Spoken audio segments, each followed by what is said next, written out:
안녕하세요. 2020년 3월 1일 3일절 저녁 6시 58분입니다. 지분경매로 토지업 개발업자 되기 공부를 시작하도록 하겠습니다. 먼저 공부 시작하기 전에요. 지금 코로나19 관련해 가지고 우리나라가 너무 심각한 상황이 있어서 잠시 다 알고 계시겠지만은 우리 같이 한번 좀 얘기 좀 나눠야 될 것 같아요. 지금 저녁 3월 1일 저녁 7시 정도 됐는데 코로나 바이러스 관련해 가지고 사망자가 오늘 한 명 더 늘어서 18명이고요. 지금 확진자가 3,736명입니다. 제가 밴드에 코로나19 실시간 상황판 앱을 올려놔 가지고 마지막 업데이트된 시간이 지금 5시입니다. 오늘 오후 5시 현재 그렇다는 얘기고요. 그 사이에도 지금 중증 환자가 한 10명 정도 있기 때문에 오늘 저녁을 넘기고 나면은 이 확진자가 뭐 5,000명 가까이도 될 수 있을 것 같고요. 사망자는 25명 이상 되지 않을까 이렇게 예측이 되고 있습니다.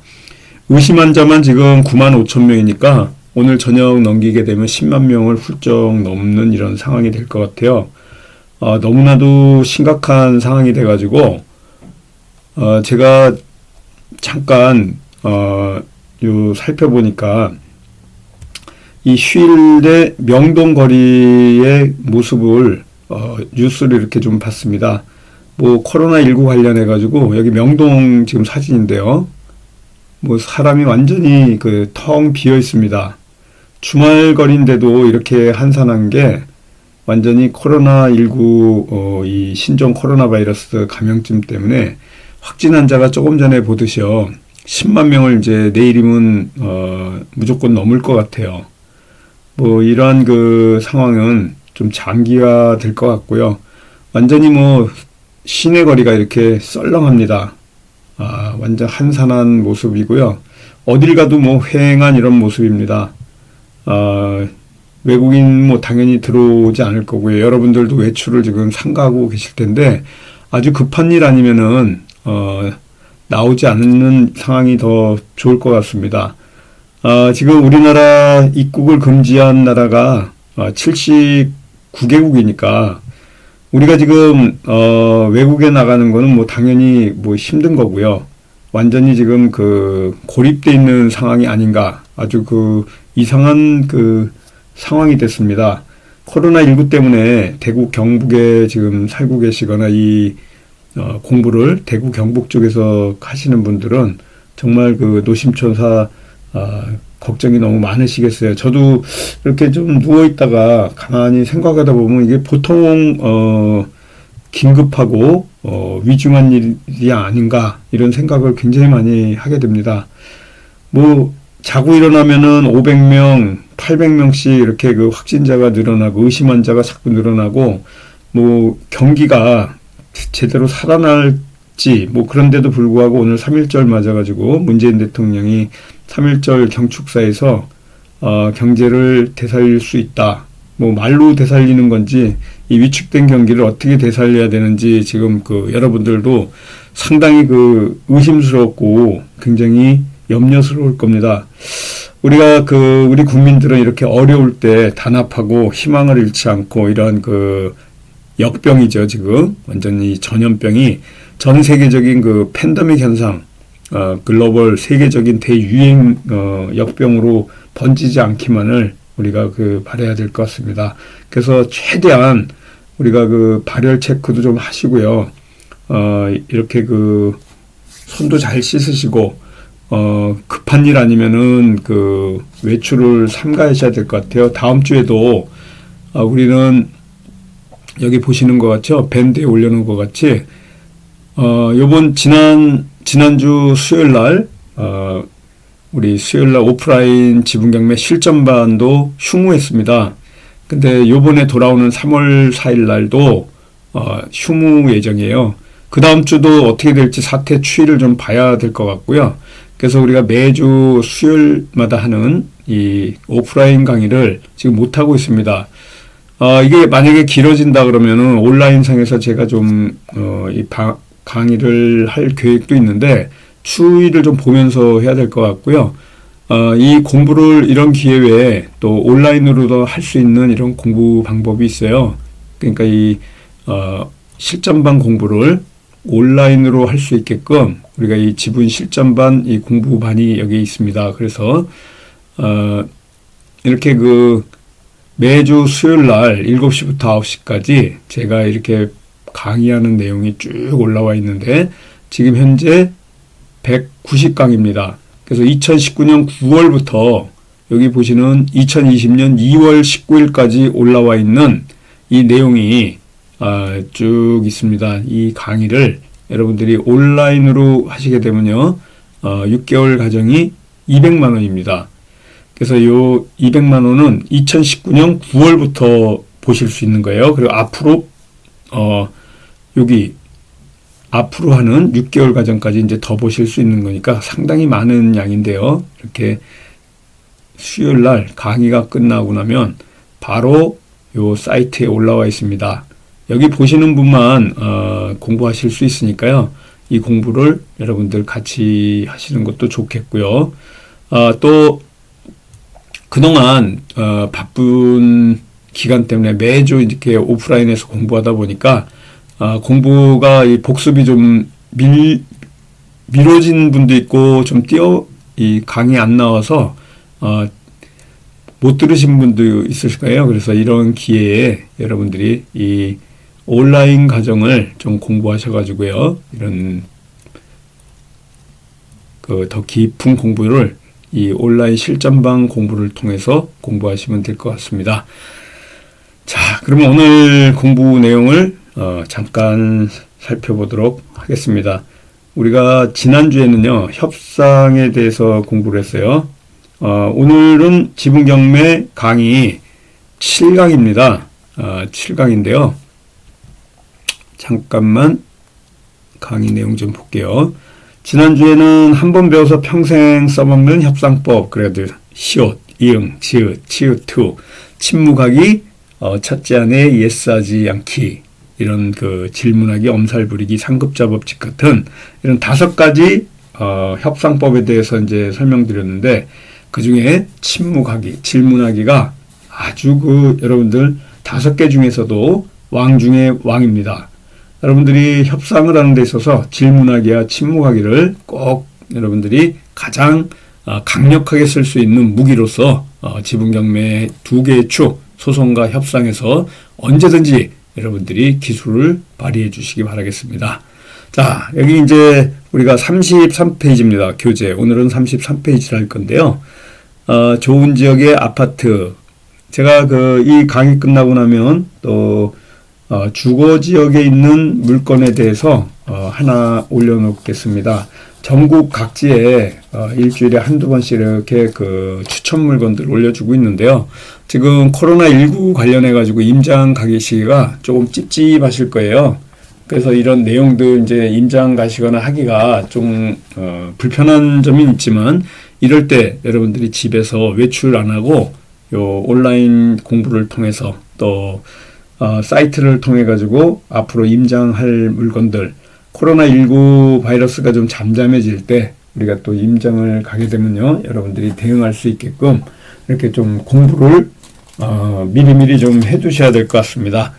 그래서 지금 여기 보이는 것 같죠. 아파트나 다세대라든가 원룸이라든가 또 상가주택, 이런 주거용 물건들이 가장 기본적인 경매에서의 지분 물건입니다. 이런 물건들은요, 처음 이제 지분 경매를 접하신 분들이 많이 종목을 이렇게 초이스하게 되는데, 물론 좋은 물건들입니다. 근데 가장 단점은 뭐냐면 경쟁률이 세다는 거예요. 그래서 이렇게 부부 형태로 돼 있는, 아니면은 상속 형태로 돼 있는 이런 주거용 물건들은 좀 경쟁력이 높은 단점은 있지만 물건은 안정적으로 여러분들이 수익을 낼 수 있고, 또 이 협상의 해결 프로세스 중에 협상과 또 소송을 통해서 수익을 언제든지 거의 100% 수익을 낼 수 있는 이러한 물건들입니다. 이 여러분들이 물건을 낙찰받은 다음에 가장 먼저 해야 될 게 앞에서 우리 지금까지 1, 2, 3, 4, 5, 6강까지 했던 내용 중에 내용 증명 보내기가 있었잖아요. 그랬을 때 내용 증명을 보내고 나면 연락이 와가지고 상대방의 지분일 지금 100% 점유 사용하고 있다. 타 공유자가 그런 물건이 있을 거고 또 타도 공유자가 아닌 임차인이 점유 사용하고 있는 경우가 있을 거고요. 또 아니면은 경매를 당한 채무자가 점유 사용하고 있는 이 상황이 있을 거예요. 그런데 우리는 지금 공부하고자 하는 오늘의 내용은요. 부당이득금 반환 청구 소송에 관련돼서 지금까지 했던 그 소송의 내용 중에 해결 프로세스 중에 내용 증명 다음이 부당이득금 반환 청구 소송의 대상자가 아니냐 이런 부분을 여러분들이 사전에 물건을 초이스할 때 이렇게 선택할 수도 있습니다. 그래서 우리가 내가 산 이 지분 물건이 타 공유자가 전부를 점유 사용하고 있을 경우에는 부당이득금 반환 청구 소송의 대상자가 됩니다. 그러면 우리가 가압류를 할 수 있게 되죠. 그래서 부당이득금 반환 청구 소송하고 부동산 가압류는 한 세트다 이렇게 생각하시면 됩니다. 금전에 관련해 가지고 청구하는 소송 행위이기 때문에 우리가 언제든지 상대방이 나한테 허락을 받지 않고 또 나에게 부당이득 임차료 상당의 부당이득금을 제시하지 않고 그냥 사용할 때는 여러분들이 부동산 가압류를 타 공유자 지분에 그러니까 부동산 등기부등본 각부에 가압류를 해서 올릴 수 있다는 이 사항을 여러분들이 꼭 기억해 주시고요.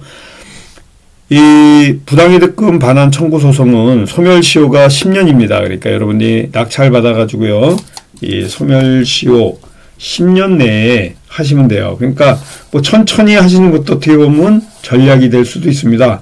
부당이득금 반환 청구 소송을 제기할 때 그 부당이득금 금액이 서울중앙지방법원 같은 경우에는 300만 원 이하를 청구하시게 되면요, 기각시켜버리는 경우가 부동산 가압류나 본안소송에도 있을 수 있으니까 이 소멸시효 10년을 잘 생각하셔가지고요, 부당이득금 반환 청구 소송이 임료 상당의 부당이득금이 어느 정도 금액이 좀 300만 원 이상 됐을 때 여러분들이 소장의 요건에 맞춰가지고 부동산 가압류 또 부동산 부당이득금 반환 청구 소송을 제기할 수가 있습니다. 옛날에는 2천만 원 이하가 소액소송이었는데요. 2017년도 1월 달부터 3천만 원 이하가 가소로 표시되는 소액 재판의 사건이 되게 됩니다. 그래서 사건 보호가 예를 들어서 올해 청구하게 되면요, 2020 가소 1, 2, 3, 4 뭐 이렇게 하실 수 있고요. 또 이런 것들을 이행공고 결정명령이나 또 조정에 회부돼 가지고 소송을 하는 경우가 많습니다. 여러분들이 그 지급명령 신청도 우리 지난번에 이 오프라인 공부 이 휴강하기 전에 마지막 공부했을 때 우리가 지급명령 신청에 대해서 실전반에서 공부를 했었는데요. 여러분들이 지급명령 신청을 먼저 상대방한테 타 공유자한테 청구를 한 이후에 상대방이 이의 신청을 해서 본안 소송인 그 부당이득금 반환 청구 소송으로 넘어오는 경우도 있는데 상대방이 이거를 뭐 받아들일 것이다라고 생각되면 지급명령 신청을 하는 것도 굉장히 그 좋은 방법 중에 하나입니다. 소송 인지 비용이 10분의 1이 되고요.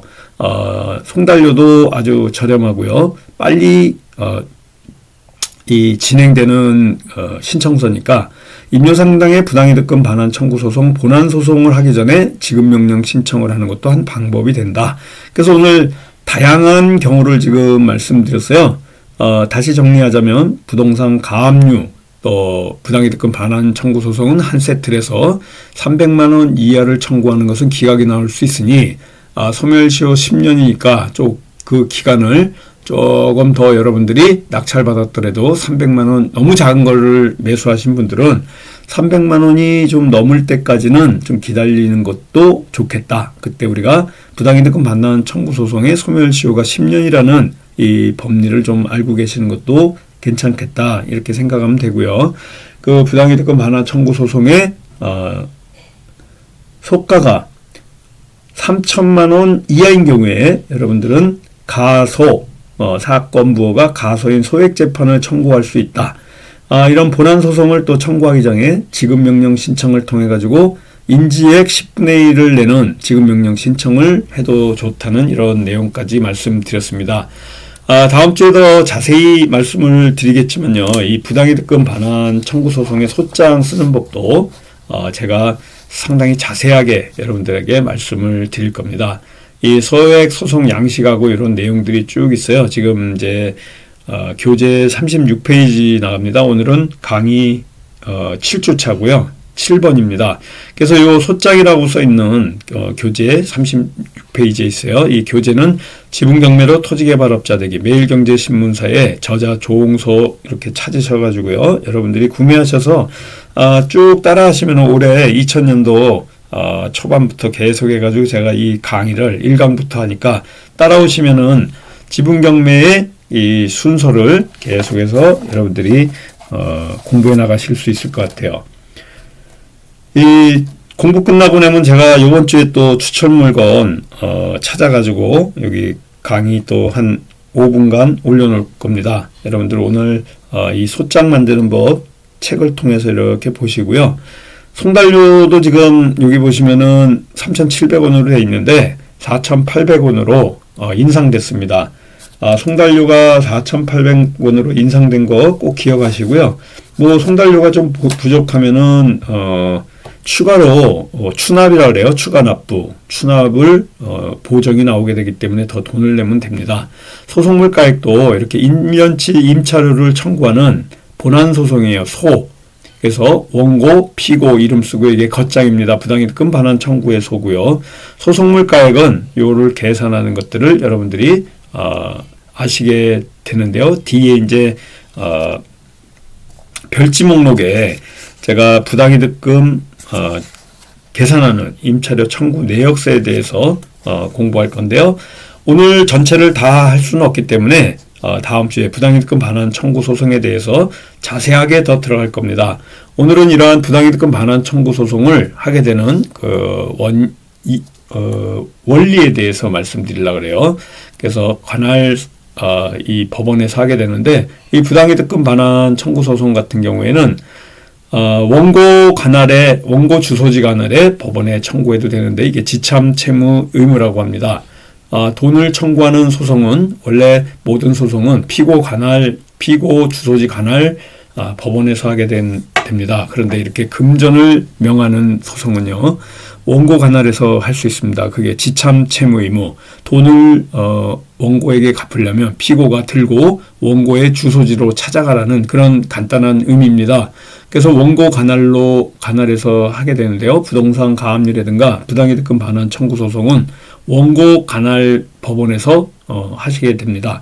다음 주에는 제가 36페이지 소장 이 내용에 대해서 이제 8강으로 해서 강의를 드릴 건데 오늘 짧지만은 아주 그 프로세스 중에 가장 큰 골자는 내용 증명. 여러분들이 낙찰받아서 내용 증명을 상대에게 보내고 또 그 상대방이 내용 증명을 받은 이후에 이 프로세스를 이행하지 않을 때 상대방 타 공유자가 내가 낙찰받은 부동산의 물건의 완전 전체를 점유 사용하고 있을 때 부동산 가압류 내지는 부당이득금 반환 청구 소송을 할 수 있는 그 법리에 대해서 말씀을 드렸고 그런 그 처리해 나가는 과정을 말씀드렸습니다.